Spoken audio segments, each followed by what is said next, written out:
Hello students, welcome once again to another section, and in this section we want to solve for x also here.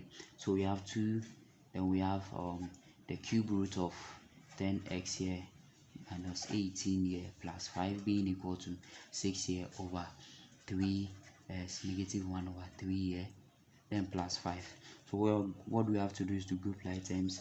So we have 3 here, 10x minus 18 here being equal to 6 over 3 as negative 1 over 3 here.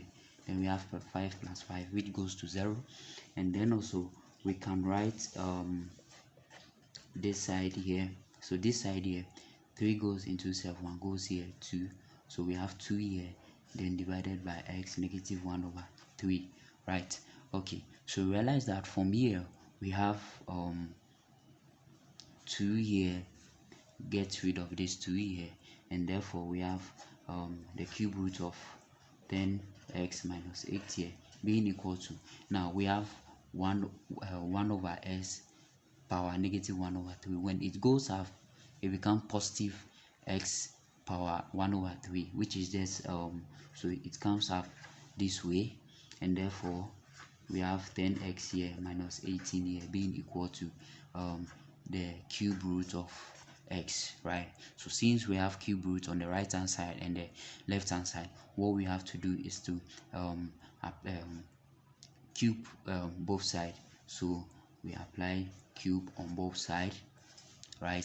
So when we apply the cube of this, sorry, is cube will get rid of the cube root. It will get rid of the cube root, and we are just left with 10x here minus 18 being equal to x here, right?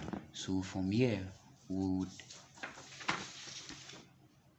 get so from here we'll group like terms, right? So we have 10x here minus s being equal to 18, and therefore we have 11x, sorry, we have 9x here being equal to 18, right?